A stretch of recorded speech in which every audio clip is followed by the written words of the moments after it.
Okay, so very good morning to all of you. So, uh, in this today's topic, I will discuss a few of these materials which may be used for the sensor applications. And when we look into the sensors, so if you go through the very basic thing that simply Ohm's law. So that is again first an example for that. You are giving certain that potential and measuring the current. So that is the very basic thing that the sensors are employing there. So means nowadays, if you are going to look into in any sector, name any sector, any mostly in the large number of the devices, they are all based on the sensor technology, or some part they are made up or utilizing the sensors in one or the other way. So my talk will be based on the just from the basic concepts of the sensors. What are they? Then we will little move towards the materials, how they are going to be used in the sensors, how we can fabricate those materials, and then how we can analyze those materials for the sensor applications. So I will let's start with this very basic thing that you name a sector and I am there, and that is what it's a sensor. So you can see that whether you are working in the scientific or in the military or in the telecommunication or in the industrial sector, automotive, medical, security, name any of the sector, and sensor is there to measure the or the to know about the things. And why then we say that why we need the sensors, because again when we are saying that why we need a sensor is, you can look at this particular example of this vehicle sensors. So if I say that this let's take the example of this night time pedestrian warning IR sensor. So means someone is moving on the pedestrian and during the night, and the driver is not able to visualize, but the sensor will detect that through the IR region or the thermal imaging that someone is going through there, and then it can or direct the directly to the braking system to get the this vehicle slow.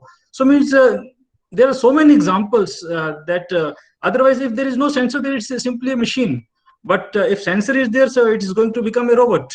So means then you can say that no, you act, you just plan the things, you just implement the things, and you can just going to get the results. Then why we need this need a sensor? So sensors make the machine a robot. So that I already discussed. You can see here this wonderful picture there I taken from this internet, that this particular machine. So it's knowing that if it's an automated machine, so it will first find that where is the truck. So it will look into that. So there's the sensor that is going to detect that where is that particular object is lying. So information, it is obtaining the information from the environment, sensing the information, and then making some planning and or doing the work and then executing that. So the acting is there.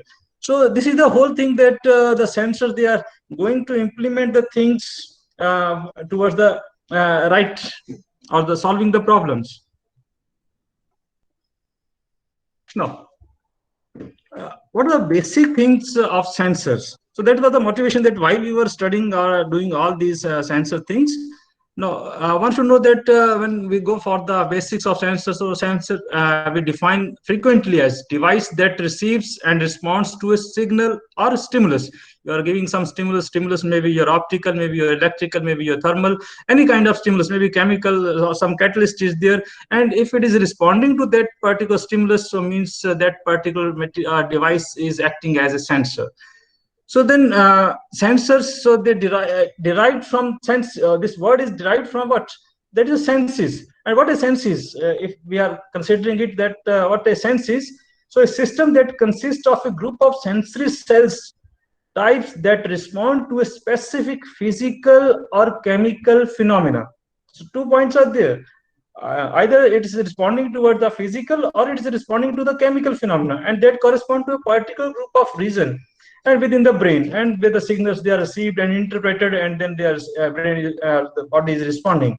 So this is what how the basic thing about our senses. And let's talk about creatures, the human beings.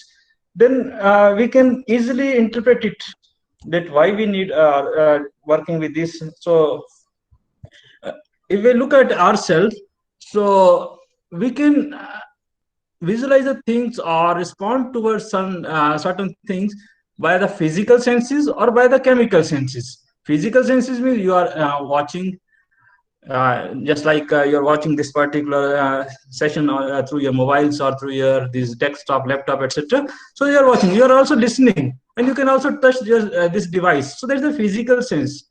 But then the chemical senses are also there, like smelling, like taste.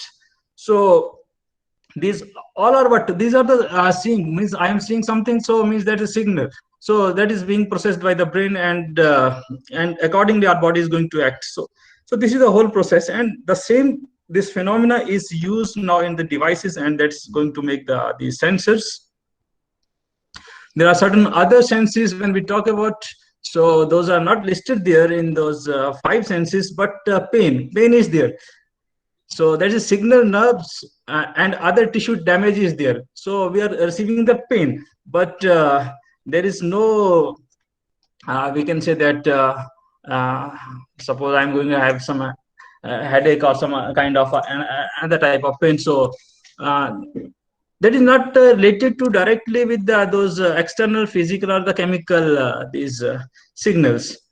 And then balance allow the sensing of body movement, direction, acceleration, and to attain and maintain the postural equilibrium and balance. So that is another sense. Body awareness, how I'm sitting, what is the posture. So all these things, they are the body awareness. So provide the parietal cortex of the brain with information of the relative position and of the parts of the body. So that is again the additional coming under the additional sense. Then sense of time. So that is going to refer that how the passage of time is perceived and experienced, what it is not associated with a specific sensory system. Yes, yes, if you say that it's at 9:15, so that is just 9:20 and so on. This time is just passage of time. We are perceiving it, but we are not going to having any kind of some sensor or a specific system for this. So, and according to the psychologists and the neuroscientists, however, the human brains have a system governing the perception of time. So that is their definition for this. And then the temperature sensing. Okay. At the sensation of heat, or if it is not there, so means cold is there. So that is again that coming under the head additional senses. These are all are related to the these human beings or the creatures, living things.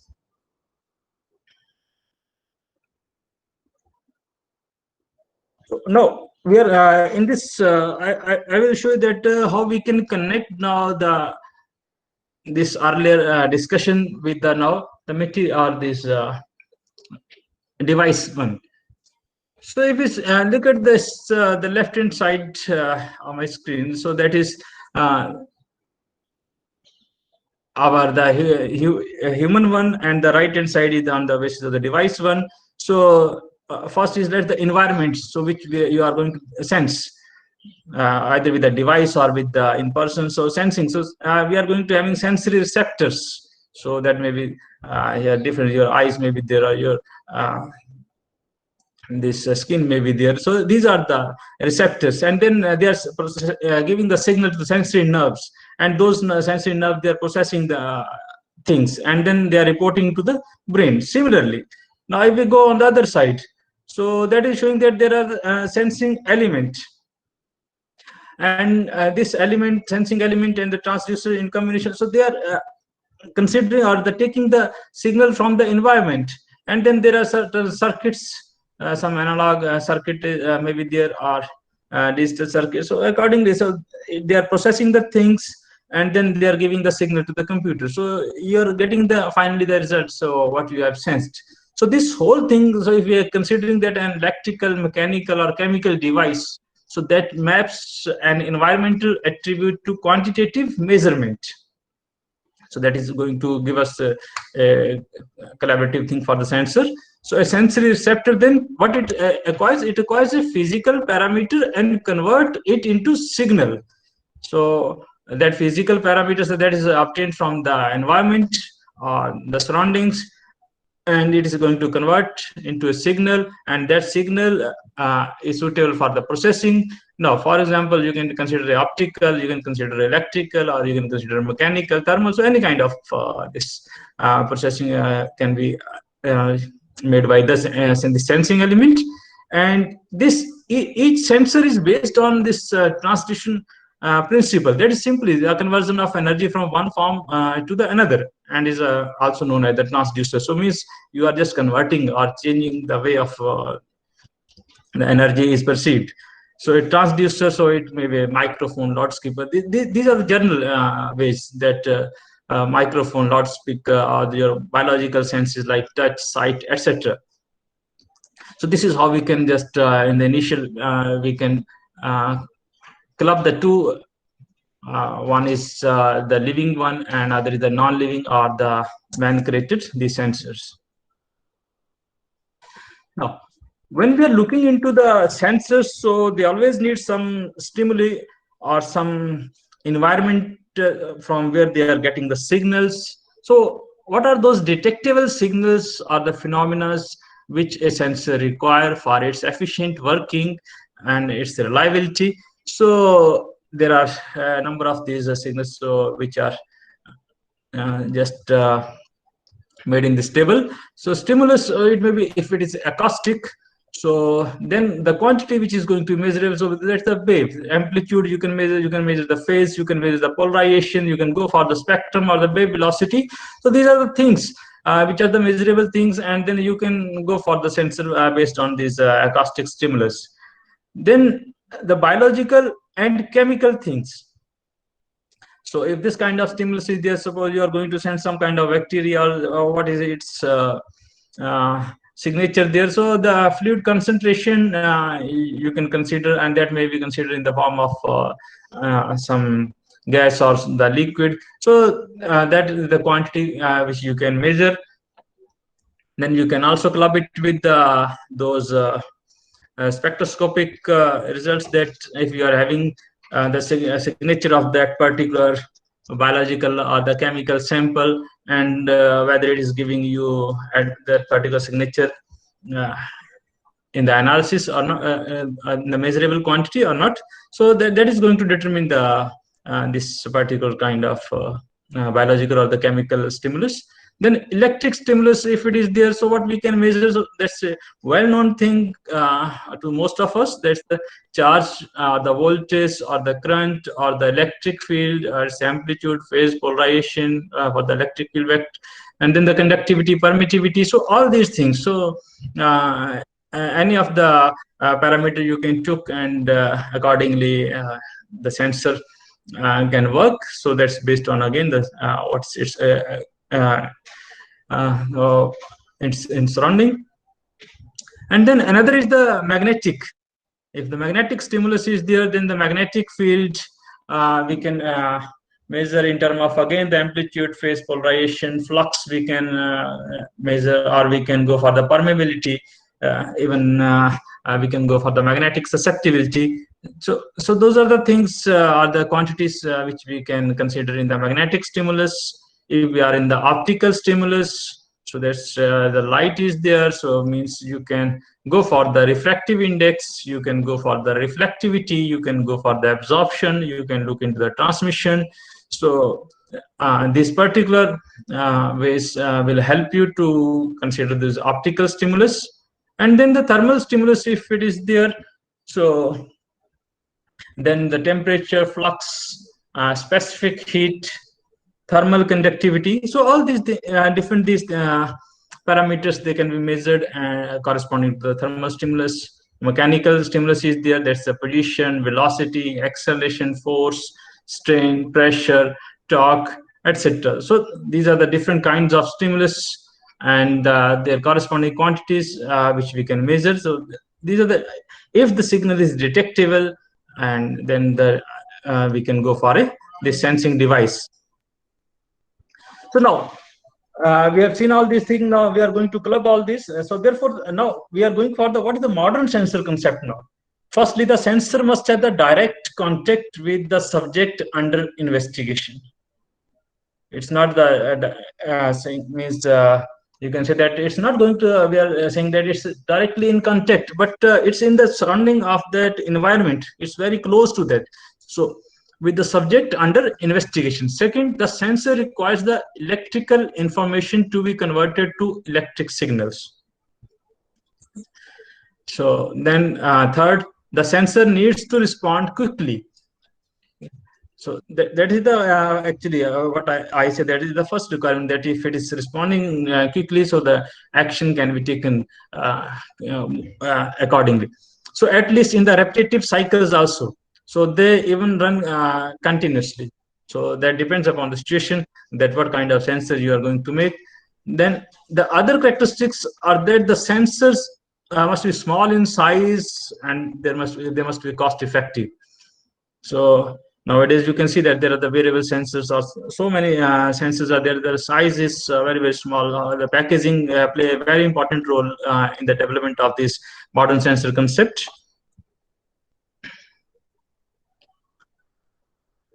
So now, based on this, what the features a sensor should have? First is the accuracy.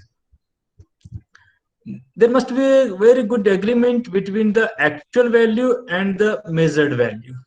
Suppose you are measuring some quantity corresponding to some stimulus. So what you are going to have in the experimental results, and what when it is deployed there. So there must be they must have a very good agreement between those actual and the measured values, because only then the efficiency of this sensor is more. And then the resolution, that the change in measured value to which the sensor will respond. What is the change in the measured value? Suppose if let R1 is the resistance in the normal situation, and R2 is the resistance when it is coming in contact with some other thing. So what is that change with respect to the original one? So that is also helping, and that is called what the resolution is there. The repeatability, that the variation of sensor measurement when the same quantity is measured several times. So whether it is giving us again and again the same these values or not, or if it is giving, so it's a very good sensor. If it is not, it's going to be deteriorated with the time. So then we need to develop or go for some other materials, and then we can look into the other possibilities. Then the range, upper and lower limits of the variables, so that can be measured.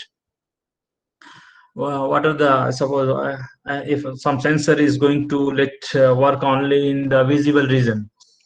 If I'm taking the optical stimulus, so it cannot read this ultraviolet region, and cannot go for the infrared region. So it's only limited to. So these limits must be defined very clearly. What are the limits for this particular sensor? So range is important one there. Then the sensitivity, that is what is the minimum stimulus required, or the minimum value of this particular physical parameter, so that is going to create a detectable output change. So that is again an important thing. So because if a sensor is more sensitive, it will be more beneficial. So this is a very important parameter, or the feature of a sensor. So that is the minimum input of physical parameters that will create a detectable output change. So in some sensors, the sensitivity is defined as the input parameter change required to produce standardized output change. So that varies from one to other. Then the linearity. So linearity is what the linearity of a sensor. So it's an expression of the extent to which the actual measured curve of a sensor depart from the ideal curve. So what is the variation there? So up to where you can go with this particular measured value. So that is going again to define the sensor characteristic. So we have seen that the basic points of the sensors, how we can define the sensor, how it is going to detect the this particular different stimuli, and then what are the various features for the sensors. Now, in the next this part, I will discuss about what are the types of sensors. Now, if we look into the different types of sensors, so we can classify them into different ways, whether the what kind of the environment is there, or it's in a direct contact with the that stimuli, or not in a, or in the what we say, in a non-contact mode. So active these devices or the passive devices, it's based on and these different stimuli, we can classify the different sensors. So I have taken few of the examples here, not going into the detail of all those. So these are the different types of sensors. You can see here that we are having nowadays the color sensor is there, the gas sensor is there, the this light sensor is there. Then we are having the temperature thermistor proximity. That's a very good example that all we are having the mobile phones, and the mobile phones, if you just put your as a screen on and just keep your hand there floating, and you will find that it's going to flicker the screen, just on and off if you just make it close. So that is showing that the very good example, or where the people are having this. And the proximity sensor, then the ultrasonic sensors are there, then the IR receivers, infrared receivers. So that's the water flow sensor. PIR, that's the passive infrared sensor.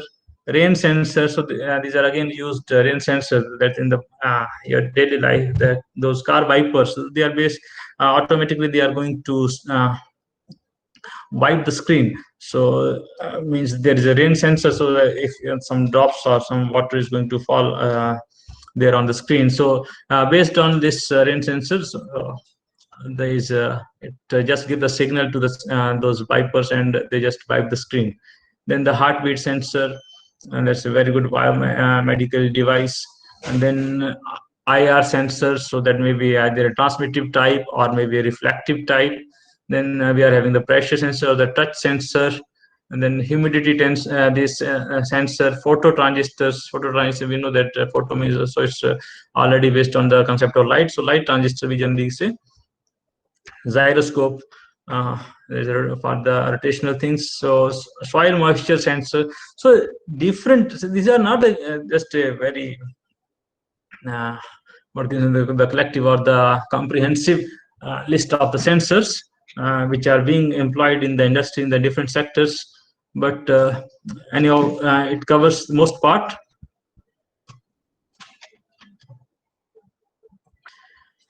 When we look into those wearable sensors on a human body, okay. So you can see right from the EEG sensor, the ECG sensor, the blood pressure sensor, the temperature sensor, the motion sensor, the PPG sensor. There's so many sensors are there, and then you are using those small headphone, etc. You name anything, those all these things, so they are included here. Similarly, if you are looking now corresponding to your, or you are at your home and looking around you, so you will find that these sensors are there, right from the fire alarm. There's a very basic this sensor, and then the speakers, then the light sensor, the motion sensor, the camera, the mic, audio detector, the temperature sensor, the reminder system, smoke detector, smell detector, this smartphone, RFID reader, outdoor these cameras, PDA, monitor. So all these are these gadgets. So they are using in some one or the other way the sensors. So I've taken this particular from this source, and then he just has compiled a very good this list here, that for these different sensors, what is the measured signal and where is it's applied. So if I look at the ECG, so there's the electrocardiogram wave. So that is being measured, and where it is, so it is going to apply in the application of the heart rate. So there it is used. Similarly, PPG, the photoplethysmogram wave. So that is going to measure the blood volume pulse, BP, blood pressure in the mmHg. So that's the blood pressure it's measuring. Similarly, there are the different ones, like your motion sensor. So what is whether the one is moving or not, that the motional signal. So that is, so it's going to just check the user's movement. And nowadays it's again also coming in your mobile phones, that how many steps you have taken in a day, or all those applications, they are later there with the motion sensor, the activity sensor, the 3-axis motion. That is again the activity recognition is there. Again, inertial sensor, whether you are moving or not. So that's again a motion signal, that the position detection. Again, the blood, this VG sensor, it's going to have the check the sugar level, and the diabetes detection is there. Gyroscope, rotation angle, body orientation is there. Thermometer, so that's a general thing. So body temperature, the fever detection, and then in the insulin, so that's if it is connected with the blood sugar level. And then the RF antenna, RF radio frequency, this wave is measured. So the position detection again, fall detector, again the motion detection, the fall detection is there. So these are different these variable sensors as well, which are being employed. Now coming into some specific these sensors. So I will first take that the infrared sensor. So when we are looking into an infrared sensor, so what it is?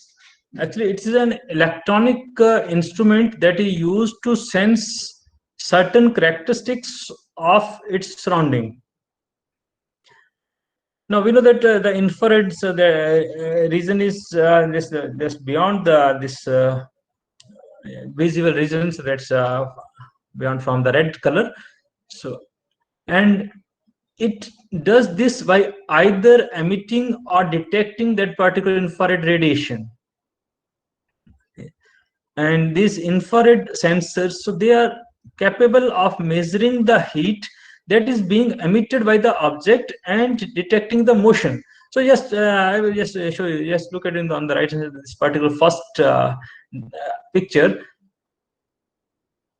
So you can when you are entering into the ATM machine or the ATM, this booth particular, so when you just enter, you will find that that particular screen just starts blowing up. So how it is, it's just measuring those IR signals or some motion accordingly, and then it's giving their signal to the machine, and it's just starting to blink. So means the thermal state near that particular machine is going to be changed, and that is being perceived by that particular sensor and giving signal to the machine to start. So the infrared sensors, so they are the light-based sensors, or I can say the radiation-based sensors that are used in various applications like proximity and the object detection. So if I'm looking into this, the proximity and the object detection, so then you can say that and what is their range? So it depends upon that they are the small range sensors. And IR sensors, so they are used as proximity sensors in almost all the these mobile phones. And then again, there's another, that's a passive infrared sensor. It's one of the kind of these infrared sensors. So there's an electronic sensor that measures infrared light radiating from objects in its field of view. So they are mostly used in the PIR-based motion detectors. And again, I'm giving you here an example that on the right hand side of the second image. So that is showing that this imaging of this particular house. So you can see here that there are some signals which are coming through or being read by this scanner. So that's how this these infrared sensors, they are being employed in the different these scanners or the night vision devices even, and they are used. And another is the water sensor. Now, when we are going to have or fueling our car with diesel or the petrol, so whether that is going to have certain, some alteration or not, so or some water is there in the fuel, so that is being checked by this particular kind of sensor. So that is a water in fuel sensor, what we generally call it.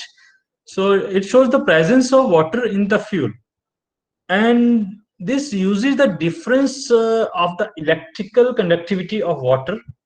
Okay, that we know that what the is that's fed only there within this particular sensor, that what the electrical conductivity. And when you are having an altered fuel there, or the diesel or maybe gasoline, etc., so it's going to compare those electric conductivities to determine the presence of water. So if it is there, if it's giving this, that's different or some changes there, so that particular signal is coming as a warning uh, issue in your dashboard lamp.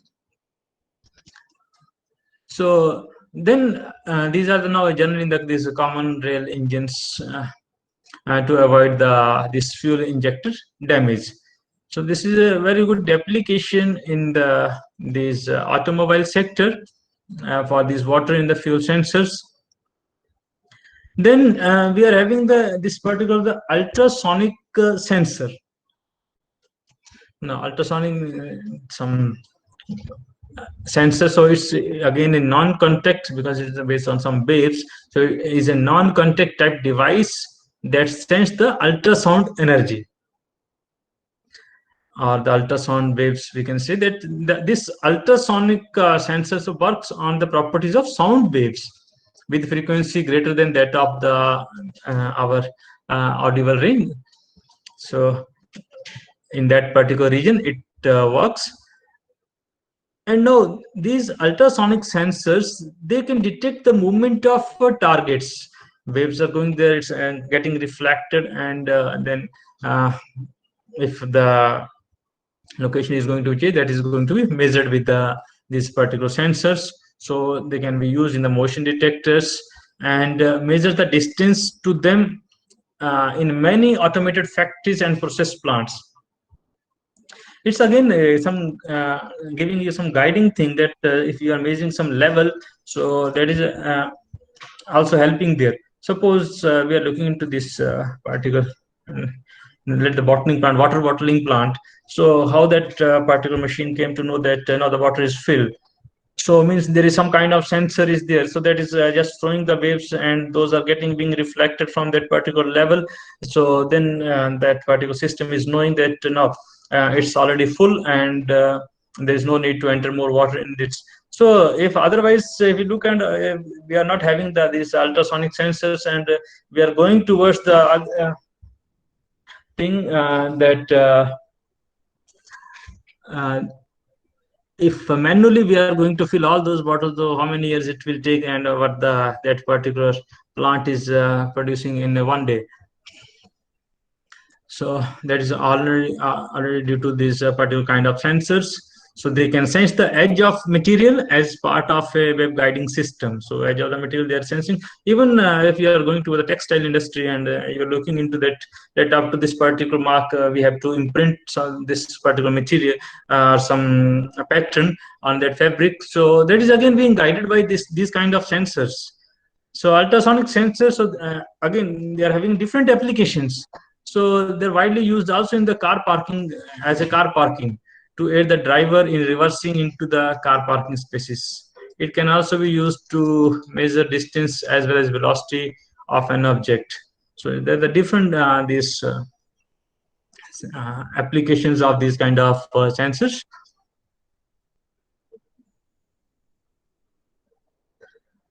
Then already I have discussed a little bit earlier that what are the proximity sensors.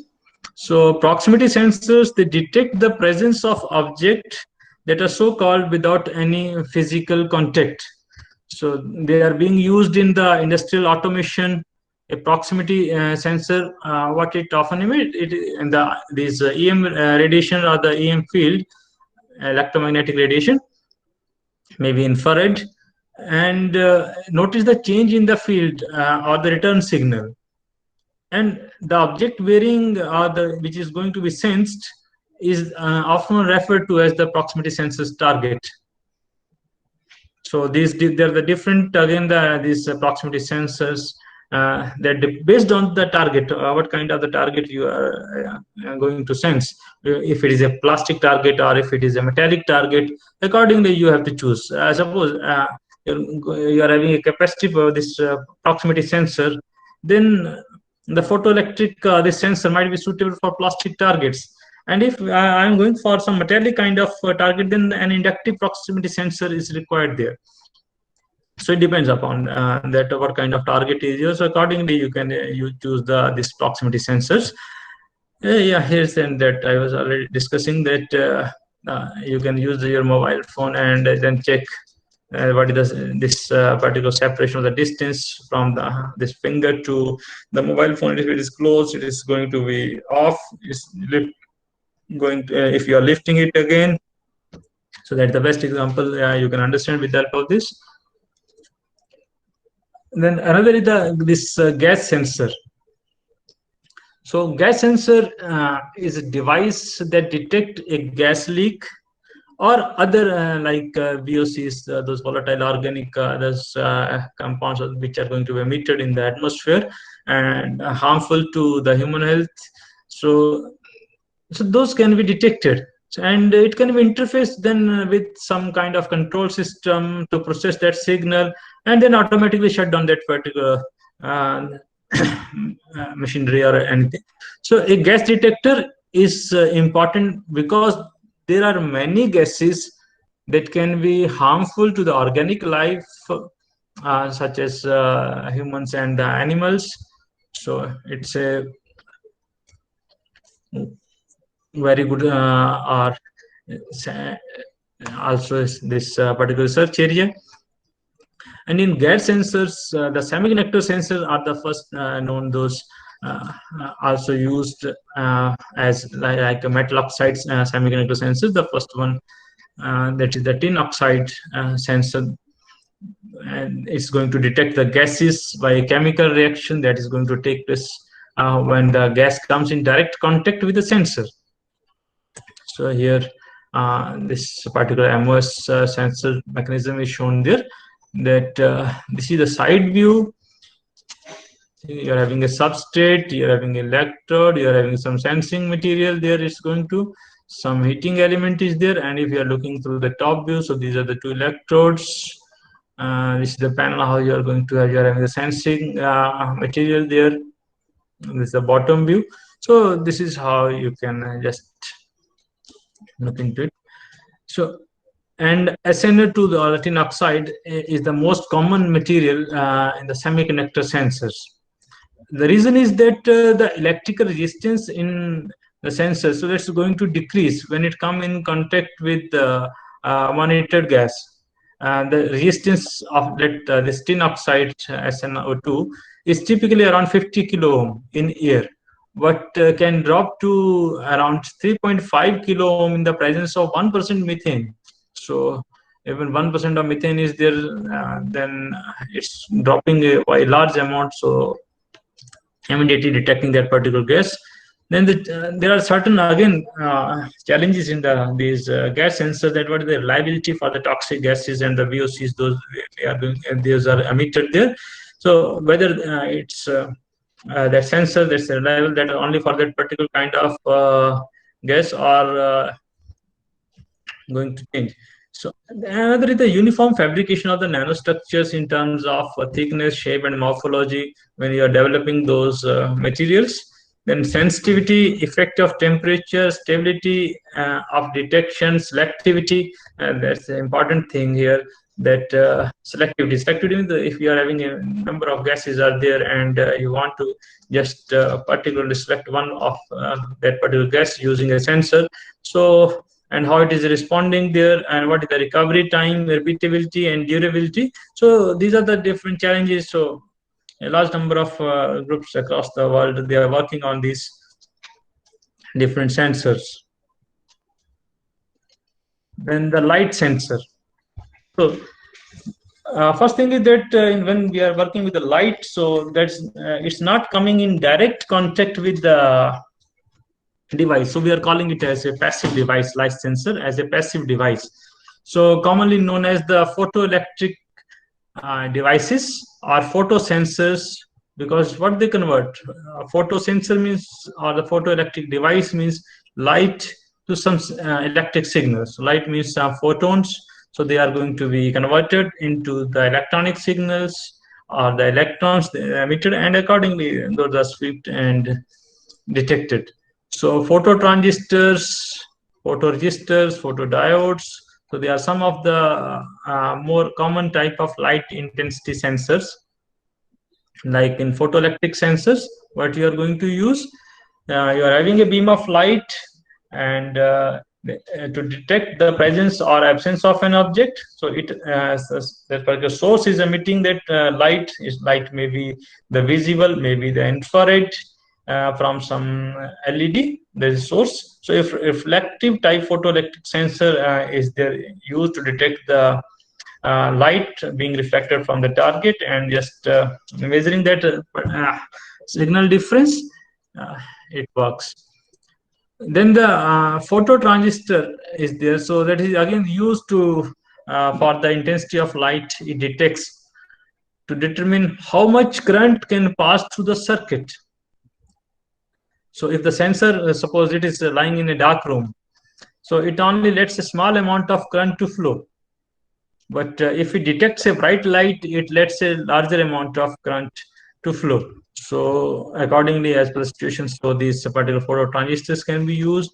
Then photoresistors, so it's made up of generally the cadmium sulfide. So its resistance is maximum when sensor is in dark, and when the photoresistor is exposed to light, its resistance drops in proportion to the intensity of light. So accordingly, it can be used. Now the application, if you look into it, then there is a simple example that a barcode scanner or a QR scanner. So that uses these light sensors. The light from the scanner illuminates the barcode, so which is read and decoded by the sensor. Another is that the television. So you are using those remote.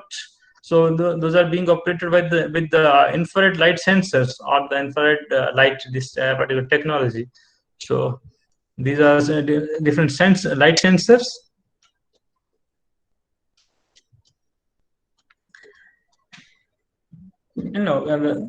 If you look into this particular picture, the left hand side is a common or the ordinary photograph, whereas if you are looking to the right hand side, that's a thermal image. So if you look in the thermal image, then the first thing is this person that's wearing these glasses, so they are becoming opaque here. They are not now transparent, but they are transparent in the visible region, but they are not transparent in this IR region. And if you look at this particular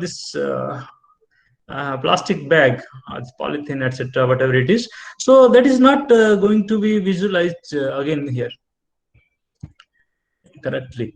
So just giving, so means again it is transparent. This particular bag is mostly transparent to the this long wavelength regions, whereas these glasses, they are opaque to the long wavelength region.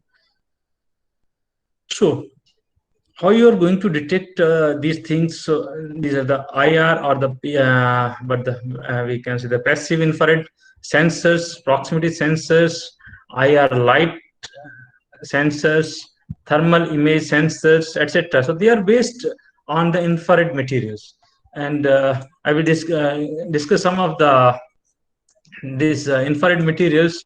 So those are particular these chalcogenide glasses.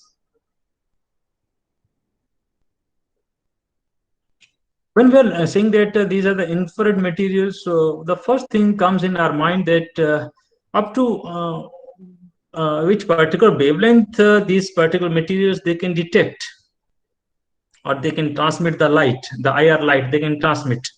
So that's the first thing.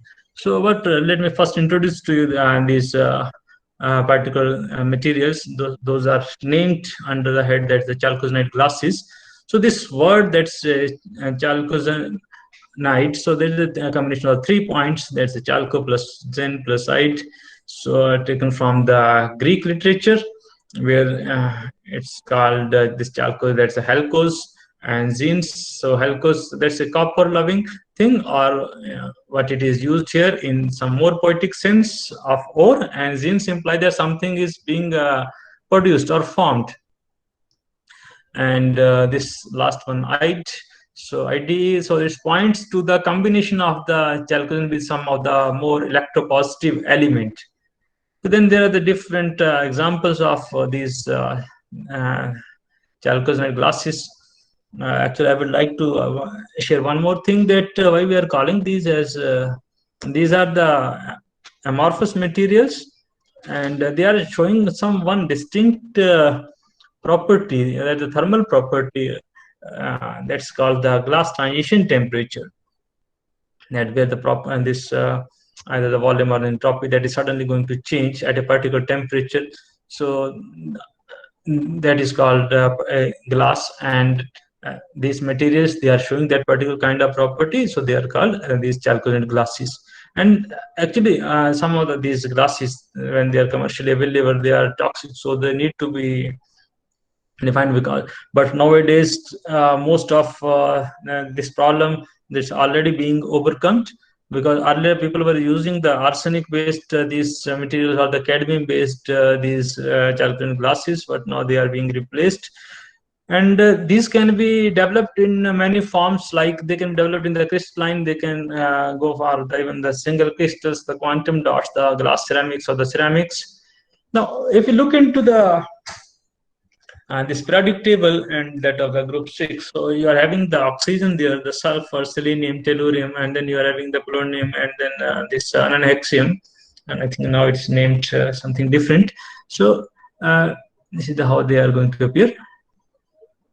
This O is not going to be considered in this particular family, because by convention that this O, that's oxygen, so it's making its own class or own group. That's what we call the oxide glasses. So there is already there is a separate class we are considering here. And then in this bottom we are having these polonium and the nanohexium. So polonium, so that's a radioactive material. So again we are just not considering this in this. Then we left only with these three elements, that is the sulfur, selenium, and the tellurium.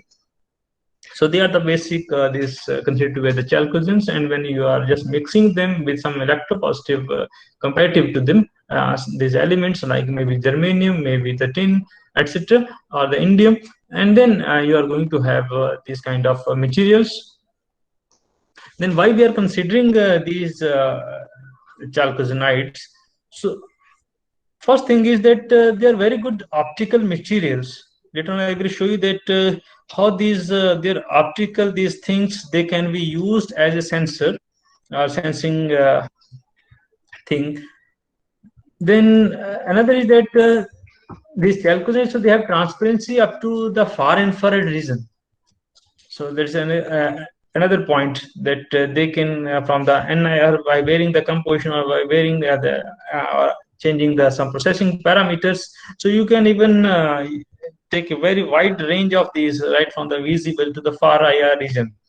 Then we are having this chalcogenide glassy composition. So they are also finding some application nowadays in the projects with objective to find planets like Earth outside the solar system, where maybe some these signatures of life are available, like water, carbon dioxide, ozone.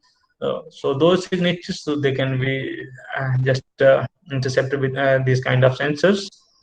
And then they're also having some phase change property, that if you're giving some kind of IR as this laser irradiation or some another stimulus there, so they are again going to change the phase. This phase change property that is also used in these DVDs, etc. Some this GST, that's a germanium antimoney telluride, so that's already being used in the this DVD industry. Then why these they are the attractive? why we are considering all these things different. Firstly, that they are sensitive to light. So already I have discussed that. They are the optical materials, are sensitive to light. Second is you can process them in the two-dimensional materials also. Like there is a MOS2, MOSC2, tungsten selenide, tungsten sulfide. So different these two-dimensional materials are there. So they can be used accordingly in the semiconductor industry, etc. And in the sensors also. Transparent in the infrared region, they can conduct the electricity, they are having the semiconducting behavior, they can be cut, polished, extruded, made into fibers, thin films, so wide variety of things you can work with them. They can be easily doped with these rare earth ions, and that is giving some kind of the luminescence, those effect transitions, etc. So they are also helping in them. And so recently, actually, if we are comparing these with respect to the oxide glasses, so then we can say that their temperature stability or the temperature compositions which are having this particular temperature, so that's on the lower side. But still, a few of the compositions are there. Those are some of these lanthanide based compositions.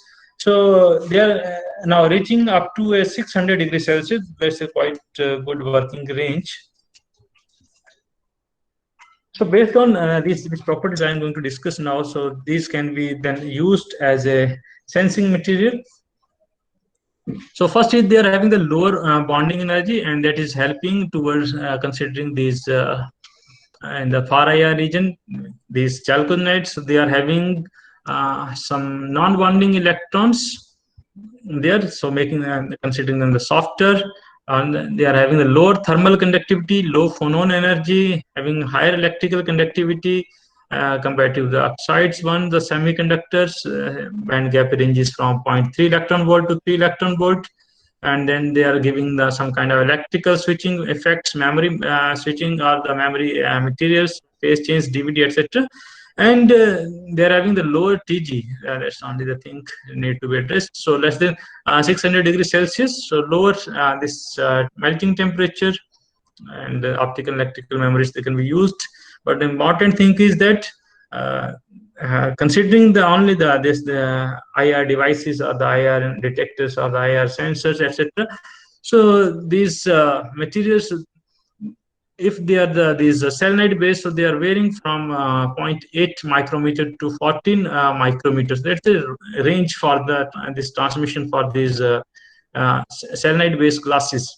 Whereas if you are working with the telluride based things, so then it's going up to 18. It's an old number now, even up to the 25 micrometers. So they are responding with the just varying the different compositions. And then they are also having the higher refractive index, that is varying from 2.2 to 3.2, the static refractive index, and it matches with that of silicon or these others. And then high photo induced this change in refractive index, so then it is going to be used in the waveguide productions.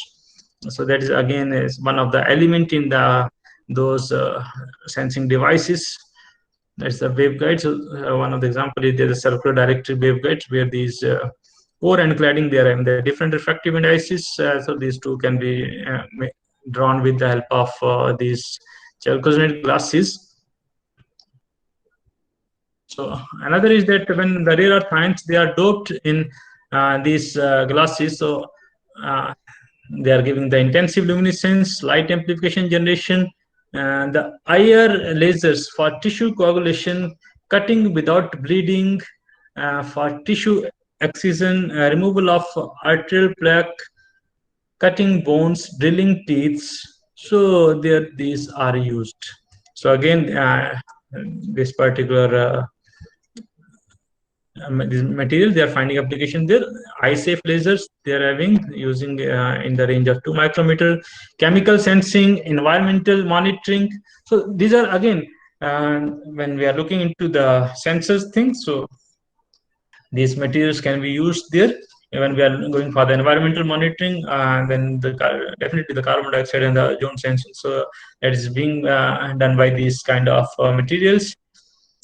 Light up conversion, signal coupler, frequency mixing. So these are some other optical properties. Another thing is there that they are having the high nonlinear refractive index, that's the optical signal processing. Uh, these susceptibility, third order nonlinear susceptibility, they are high in the chalcogen glasses. So the semiconducting glass, this particular composition, so it's of the order of 10 to minus 11, and when compared with that of the this SiO2 glass silica, so that's 10 to minus 14, so it's a 3 order more than that of this. So larger these values for the susceptibility, third order nonlinear susceptibility, so means lower power is required and shorter the interaction lengths and possibility of fully optical signal processing, and then you can even go for the optical computing. So another thing is what makes these materials transparent in the IR region. So these glasses, so they are having relatively high atomic mass, weak bond strengths, and that is resulting the characteristic low phonon energies, and that is responsible for its this particular range that I'm not going to discuss in detail. So then, if you look at this particular spectrum, that's the atmosphere transmittance in the NIR region, in the mid this wave infrared region or the long wave infrared region. So there are here the reason where the water absorption is there, the CO2 things are there, and here we are having some kind of the transmission for this long wavelength infrared transmission is there, but in this region the atmosphere there is no transmission. So if we compare now with the different regions, then if we look into this water transparency, so that's from this nearly this visible to somewhat of NIR, so it's a transmission. Whereas if we are going to in the mid region, so then we are going to have the signatures of this CH, OH, NO, OH, S double bond O, NO. So what up to this particular region, that the mid, the silica materials they can be used, then silicon is here, then germanium range, and then we are having the heavy metal oxides. But if we look into this particular glasses, so I will say that right from the visible to the NIR, the mid IR, the far IR, so it's only up to this maybe 25 or even more it may go, and that's the fingerprint region. So that's you are going to have the particular definite signatures of some biological marking or the chemical marking or sensing for these those signals. So these particular materials, so they offer a wide transparency window. So then that is then is useful to have this kind of sensing corresponding to biological or the chemical sensing. So these are their now revolutionizing the many of the products that are being operated or with this infrared light. So how we can prepare these kind of materials? So just excuse me for 1 minute.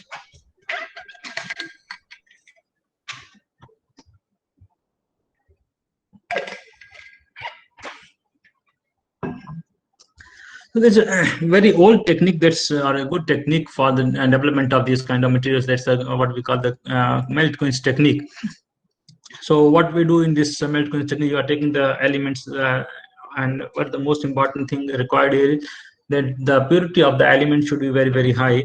And what I write here, that's the 5N purity, so or even the 6N purity. The meaning is that it's a 99.999% pure.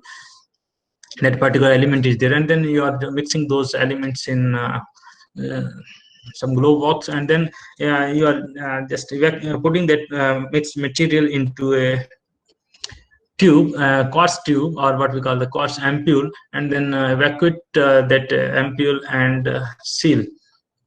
You can take that particular evacuation pressure of 10 to minus 4 Pascal or even less if possible, and then subject these ampules to the furnace, go and keep rotating that particular ampule after a certain time, or if you are having the permanent arrangement, so the furnace should be a rocking furnace. So the sealed and these ampoules, they were frequently rocked for the 24 hours, and after that the highest temperature you have kept. I have just taken an example of the germanium, selenium, and tellurium system here, and it is kept there for nearly, I think, 36, so nearly 24 hours. It was kept there, and at the highest temperature. And this highest temperature, when for this much of time it was kept, and then it was suddenly immediately put into the ice cold water, or even you can go for the air quenching, and then you are going to have this kind of thing. And after breaking, you can obtain these particular IR materials. Another simple way, this is shown here diagrammatically, that you are weighing the material in the glow box. This is a shape of the quartz ampule. You have just evacuated it. You are vacuum sealing it on the neck, melting it, and then either you can go for the air quenching, or you can go for the ice cool water quenching, and then you can anneal it for some time to get away with those test effects. And then another way is, if you are looking into some kind of what we say that if you are adding some these lanthanide or some other materials, then you are going to grind and mix the material, just mix it, take into some crucible, maybe the platinum crucible or the alumina, and then put it into a muffle furnace, taking it out, put it in some mold, maybe copper mold, this melting, and then you are having the different these discs, and then these discs, they may be polished by using polishing machine, and now they are ready for this test. Now, why I'm just saying for this particular technique, because we are having the flexibility. You can put any number of these elements in any of the ratio. So there is nothing about it that you have to just consider that that if it is CO2, so means you are taking C1 and O2 only. So it's like it's not like that. You can take any of the combinations. So that's the flexibility in the variation of the compositions, and there is nothing required about the stoichiometry is required there. So you can develop any kind of 10 kinds of the constituents at various possible ratios using these classes. So that's the one of the advantage for this material. And if you are going to develop some kind of nanostructures in those, so then you can use the heat treatment there. This is the base class. You're heating it, introducing some nucleation steps, more heating. So it's starting to develop more heat for longer time. Continued growth step is there. So this is the traditional glass surface, and when this is a glass ceramics, now we are calling it a ceramic because it's a combination of the two. It's having some amorphous, some plus some this nanocrystals are embedded in them. But if you are exposing it to some kind of a physical fracture, so how it will look here and how it will look here, so means strength is increased here. But simultaneously, if you just forget about the mechanical pressure, if you look at the light, if you are throwing the light, so it is allowing the light more to pass through it, but it is not going to allowing the light to pass through it, but it's being scattered from all these nucleating all these growth sites. So that is the thing that what is your requirement, whether you are going for the more and more transparent thing, or you are looking for the less transparent thing. So accordingly, you can choose the material. So here are some of these transmission electron microscopy images that, based on this particular value, this glass ceramic version. So where you can see that when for a long time these are annealed and with different compositions. So means let's take that is a 200 nanometer scale. So these small so nanocrystals, so they have appeared. And another important thing which is related to are this the infrared materials. So that's the we should know that whether because this is the far infrared region, which is just the fingerprint region, which is composing or considering the things like whether a particular signature of the material is available there or not. So if we look at this first here, this composition that is only of germanium made of and selenium, and there is no signature of this. And once we have introduced this tellurium, you will find that a new signature in the here starts appearing at the far infrared region. It's just look at this centimeter inverse, and it's going into this direction. That's the far infrared region. Already it is in there, but it's going towards the more deeper. And the signature is going to be increased with the increasing this composition. So these signatures, they are showing that it can be used as a fingerprinting thing, showing for this particular material. And also you can see that when the tellurium is reaching up to here, so it's showing you the TETE.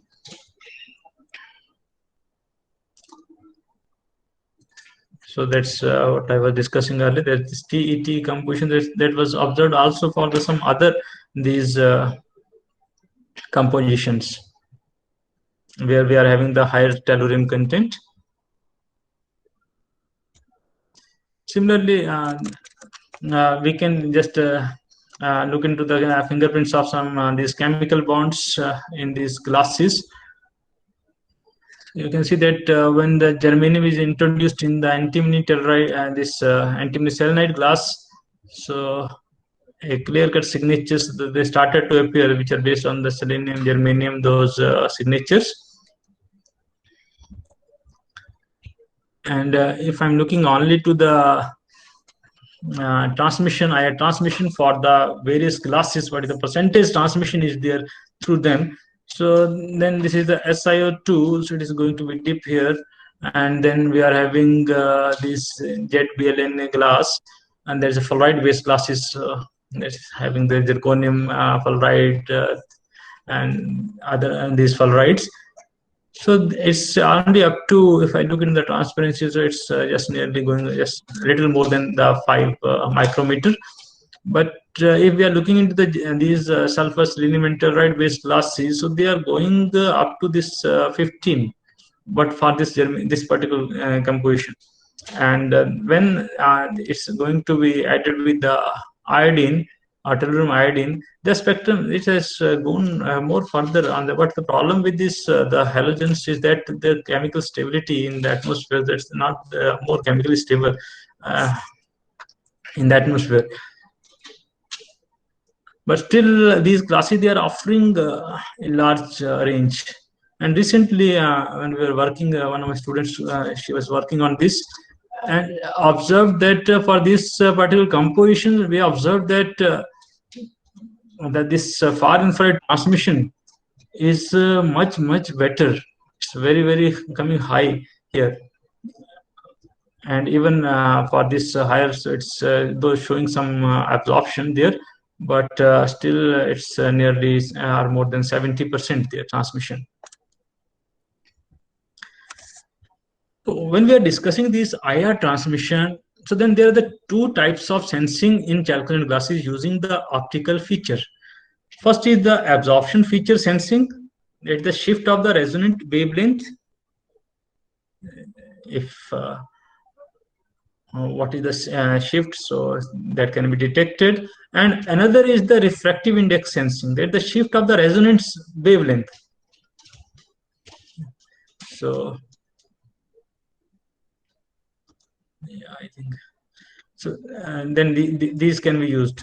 So this is the absorption, shift in the absorption at the resonant wavelength, and this is the shift in the this wavelength that corresponds to the particular transmission. So what is this is being observed with the help of the change in refractive index, and this is observed with the help of the change in absorption. And then accordingly we can develop the sensors. So chalcogenide, these glasses are able to be fabricated into waveguide resonators, stable in chemical environment being sensed. So all these things they are discussed we have already.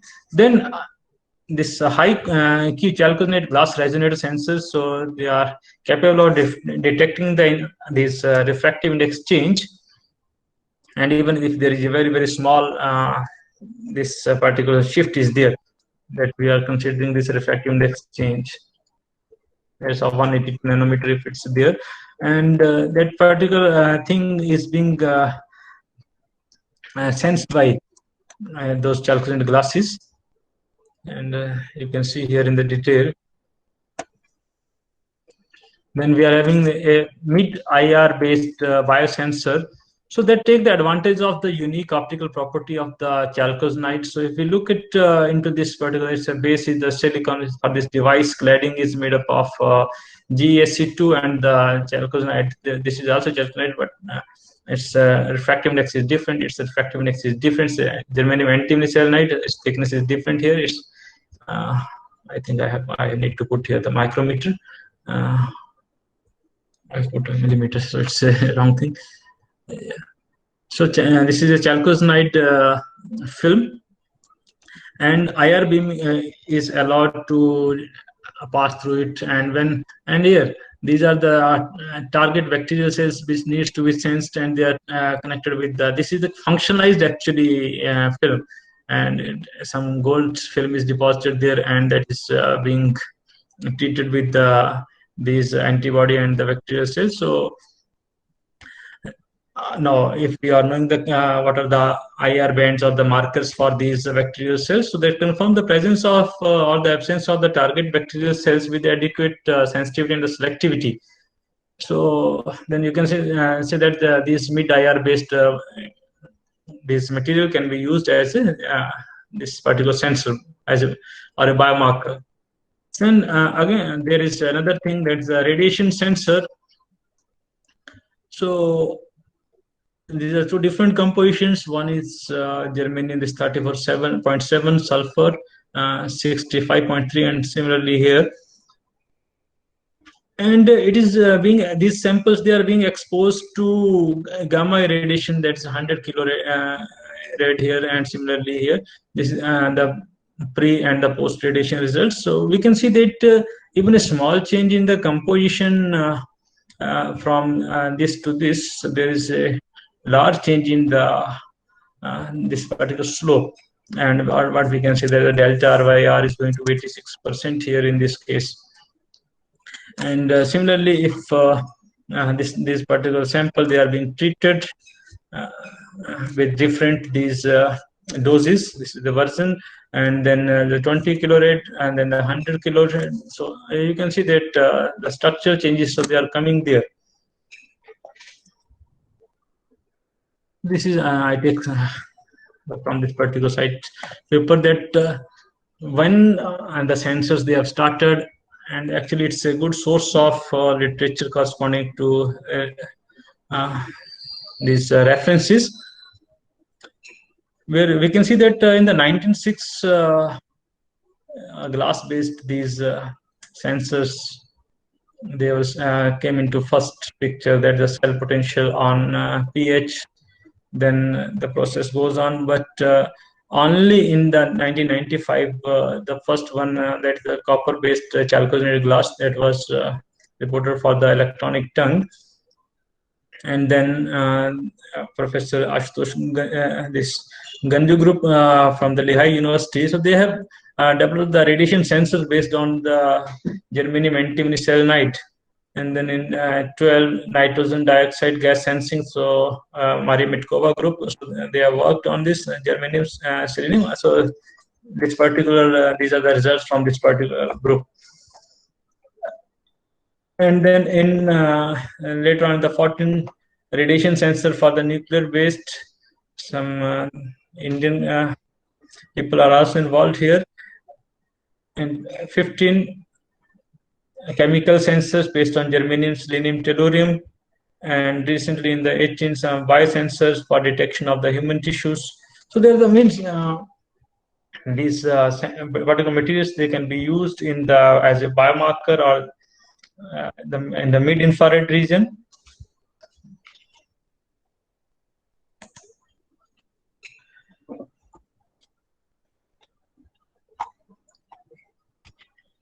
So finally, I would like to say that the chalcogenide glass-based sensors, so they are having being analyzed in the what we say the biomedical analysis or the sensing, then in the environmental monitoring, and many more things. So reason is only that they are having the high optical transparency in the mid to the far IR region.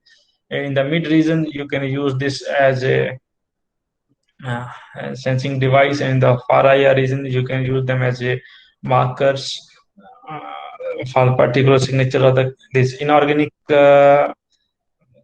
bonds, etc. And here are some of the publications related to these glassy materials. So if any of you may be interested in the soft copy of this, you can email me.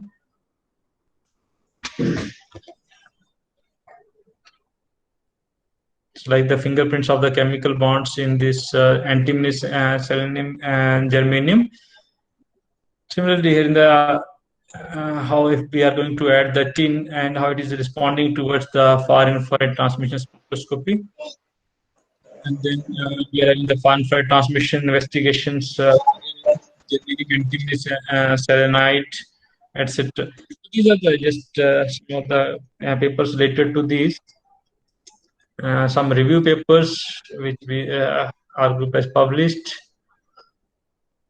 So those are on the optical properties of these glassy materials, and then the electronic chemical ordering and the electronic properties of these glasses. Some what are the photo-induced effects for these glassy materials, and even recently we have worked on the these quantum dots also. So I would like to acknowledge all my PhD students who have worked through all these different materials. So thank you. So if we are open to discuss based on these materials. Yeah, thank you, Dr. Pankaj. And now we can take some of the questions. So this, let me check that.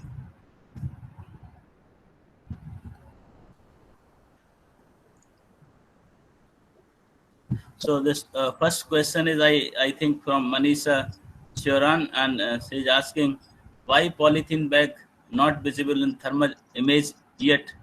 Is this passive?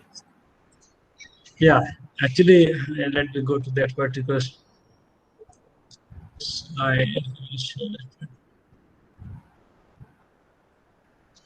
Okay. So this particular plastic bag, so that maybe it's actually transparent in the infrared region. So that is why, because we are scanning this with the help of some infrared imaging. So that's why it's not visible there. And just simultaneously, if you look at the other thing that is there, these glasses, so those are transparent in the optical region. Okay. So this is what what is the composition of what is the material corresponding to that this plastic bag. So that is showing that its characteristics in nature that it is transparent in this particular region. Okay, so Manisha, yeah, I hope Dr. Pankaj answered your question very rightly, and then next let's move to the another question, which is from Nagarjun Reddy. So Nagarjun Reddy is asking, which type of proximity sensor is useful or used in mobile phones? Yeah, these are generally the IR based sensors, because these if you look at what is the range of this detecting range, so the range is very small for this. So you can then the IR sensors, they are being used in the proximity and as a sensor. Yeah, thank you, Dr. Pankaj. And next question again I take from Manisha Sevron. She's asking again, why semiconductor property is more important for gas sensors? Why some materials have insulating and conducting properties as well? Yeah, Actually, when you are just imposing certain kind of gas onto these semiconducting materials, so what is the property which is going to be changed? Is the resistance so which is going to increase or decrease? So accordingly, this particular what we say the semiconducting materials, they are important for these. And if we are looking only this particular conductive material metals, etc. So they are being also used. If you are having the platinum, this platinum nanoparticle, so they are being used for sensing of the hydrogen gas. So it depends upon that which particular gas we are going to develop. But still, in all these situations, you are going to measure only that what is the change in the delta are there. Yeah, Manisha, I think you got the very right answer for your question, Dr. Pankaj. Thank you. And then Nagarjun Reddy, again, we have another question from him. So let us move to the other question. Sir, I am doing my research work on grid-connected photovoltaic systems. Here I have to measure the solar radiation and ambient temperature. Can you please specify the sensor suitable for this purpose? Your answer is also lying in your question. You are going to detect the solar radiation. So solar means you are going to have some photon are there. So you are going to measure those. So accordingly, you can use those either depends upon that which particular region you are considering this for this solar radiation. So you can use those light-based sensors, maybe a photodiode or maybe this photoregister. So that depends upon your range. And again, the ambient temperature, any kind of you can take the RTD or you can take the this thermistor, or even if you are in the low temperature, then you can use this IR sensor. Thank you, Dr. Pankaj. That is on IR. Those are only for the low temperature. If you are going towards the higher, so RTD is the good one, or you can use any kind of thermocouple and then measure the signal with the help of those millivolt. That is again a kind of sensor. Yeah, thank you, Dr. Pankaj. And Manisha is again asking, Manisha Sharon is again asking another question. Why the shift in resonant wavelength occurs? Yeah.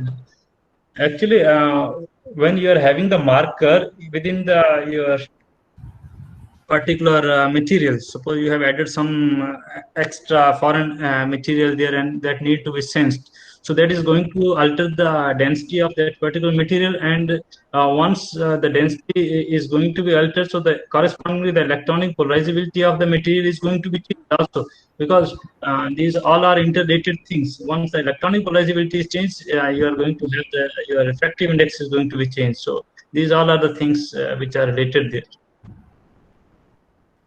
Yeah, so that is that this wavelength is going to be shift.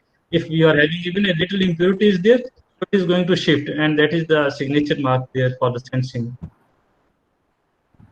Yeah, so Dr. Pankaj, we have the next question from Dr.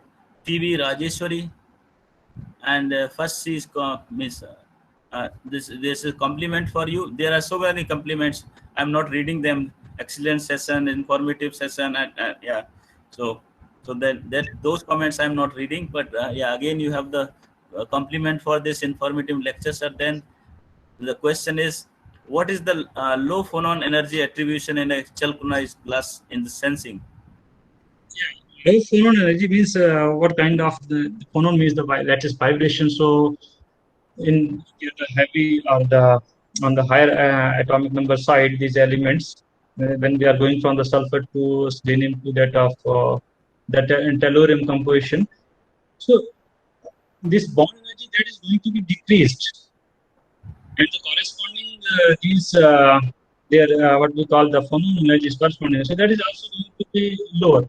And once it is going to be lower, so it is allowing those low energy beams to pass through them, and that is what the we are saying that from this NIR to mid IR to far IR regions, so these are transparent, and then these are going to sense the material. So then the question is that what is the low phonon energy attribution? So I think that I might have answered your question. Yeah, thank you, Dr. Pankaj. You rightly answered the question. And then we have another question from, I cannot read the name. This is Dean, Student Affairs. So this is the login name. So Dean, Student Affairs. So this faculty member is asking, this question, I tell you, this was yesterday as well. About this, the particular professor is working on rice grading. He or she has some project relating to rice grading, find the quality of rice. So so he or she want to know what kind of sensor you can suggest for determining this rice grading or rice quality of. Yeah, it's a. If you have some idea, then maybe I will this kind of idea regarding this. Bhavan, yeah. I will look into it, and if I got something or came across to any of this, I will definitely just give me your email. I will try to look into this. It's a really nice thing.